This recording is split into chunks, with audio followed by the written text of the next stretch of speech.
Welcome back, Agent. The results of the Green Mission email returned back 2 images. Let's learn how we can work with images in Python in order for you to succeed in your next mission. To work with images in Python, you're going to need to install the Pillow library. To do this, at your command line, go ahead and type pip install and then with a capital P, Pillow. If you're working with the Jupyter Notebook system with many large images displaying, you may reach the default display data rate limit. That is, once you show an image after showing many other large images, you may get an error that looks like the following that says something like IO pub data rate exceeded. If this ever happens to you in your notebook system, to fix this issue, all you have to do is relaunch the Jupyter Notebook at your command line with this additional flag. So instead of just typing Jupyter Notebook, you can type Jupyter Notebook space dash dash and then that line of code right there. Basically, it just raises your input-output limit so that Notebook says it's okay to display more data as images. If you're just using .py scripts, then you won't have to worry about this. Let's now begin exploring how to work with images with Python. Once you've installed the Pillow library, you'll be able to type out from pil import image. And this will then allow you to call the open function off of this image script. We can say image.open, and then inside the Blue Mission folder, we have an example.jpg file for you. And if you check out this, it looks like this picture of a Macintosh computer.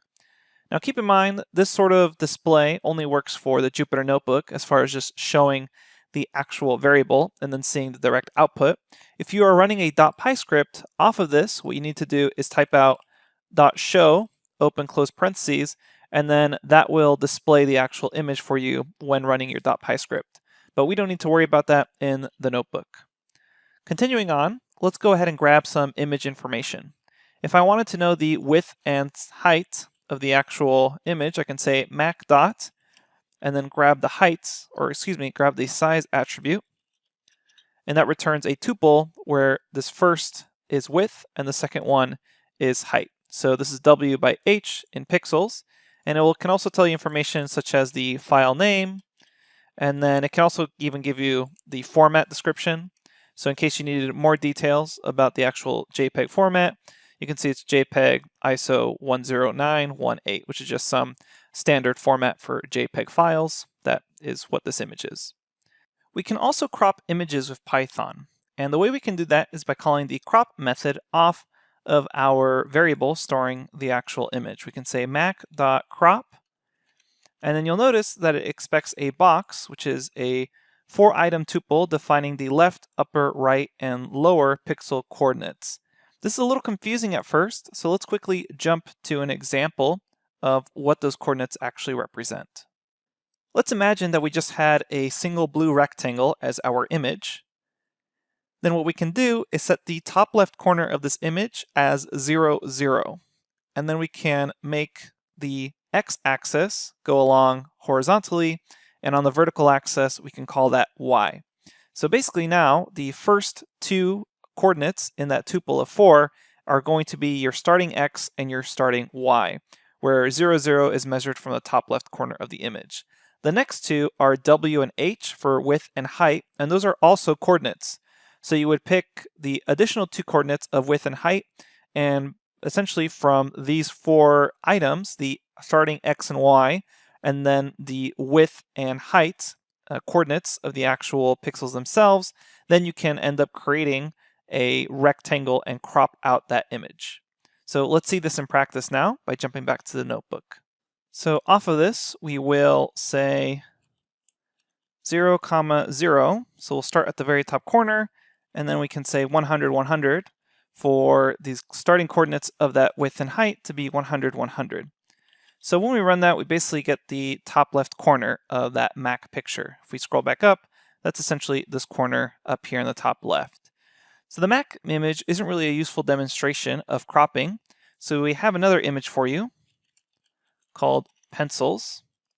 So we will say equals to image, open, and we will open pencils.jpg. And if we take a look at what pencils is, It's a very large image of some colored pencils on the left-hand side. Everything else is gray. Let's attempt to grab some of the top pencils from the corner. In order to do this, we need to know the size of the image. We'll say pencils, size. We see it's 1950 pixels by 1300 pixels. So what we're going to do is, if we just wanted, for instance, these top few colored pencils, maybe only up to this orange colored pencil, so the top 3, we're going to start off at the top corner. So we'll say X is 0 and Y is 0. And then the width from there, let's go ahead and grab about 10% in the Y direction. So we'll say that the width, or actually this is about a third, so we'll say 30% in the X direction and 10% in the Y direction. So that means the width is going to be 1950 divided by 3. So we're essentially grabbing 30% of the width here, and we'll grab about 10% of this height. So we'll say H is equal to 1300 divided by 10. Then we will say pencils, crop, and then we'll pass in our tuple X, Y, W, H. And here we can see we're able to successfully grab those 3. Now let's imagine we wanted to grab pencils from the bottom. So we wanted to just grab these 3 pencils right here, or maybe these 4.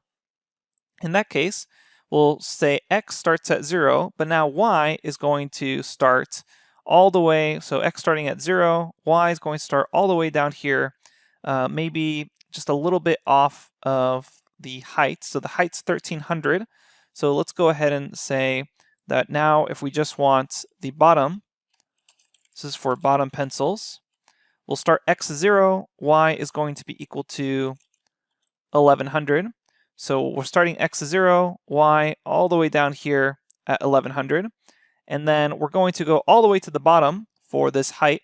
So now we'll say the height just goes to 1300.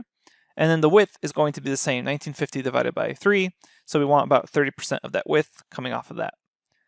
So we do this again.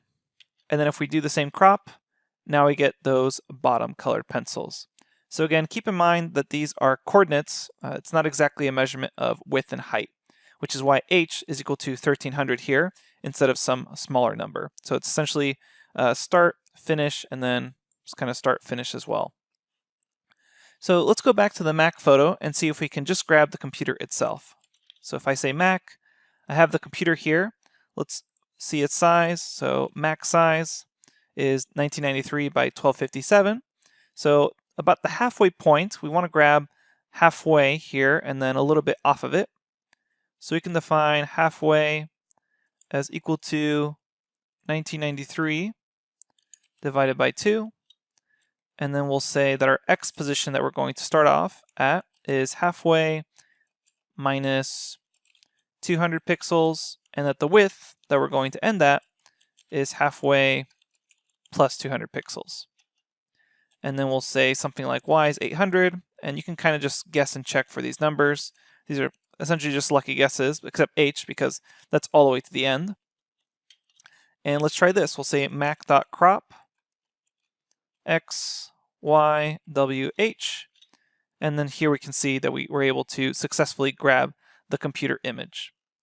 Now let's discuss copying and pasting images. If we want to create a copy, what we can do is reassign that crop. We can say computer is equal to map crop at X, Y, W, H. And I can call the paste method off of this. And then I provide the actual image. In this case, it's computer. And then where the top left corner is going to go. And that's going to be a tuple of just 2 coordinates. So we'll go ahead and put it in the top left corner of the original Mac. And then if we check out what the Mac looks like now, we are able to copy and paste this to the top left corner. And you can do this multiple times. So if you want one further in, you can define this further in. So we can say 796 or something like that. Run this again, and now we pasted another piece of that Mac. So keep in mind, this is permanently affecting the variable, but it's not permanently affecting the actual image itself. This is all just happening in memory. You can also use the resize method to resize an image. So to show you what I mean by that, if we say Mac Size, we right now have 1993 by 1257. If we wanted to make it much smaller or stretch and squeeze it, we can say mac.resize, and you can just choose whatever sizes you want here. For instance, if I want to stretch it out or squeeze it, I can say make it 3000 pixels by 500 pixels, and it will, whoops, let's make sure we pass this in as a tuple. There we go, and it will stretch and squeeze to whatever sizes you want. So you can make it twice as big, half as big. It's really up to you. You just set the new size you want. You can also rotate images, and that's just done with the rotate method. So we can say mac.rotate, and you can rotate by 90 degrees, and then you can see here that we're able to rotate our image by 90 degrees. To finish off our discussion of working with images, let's go ahead and take a look at transparency.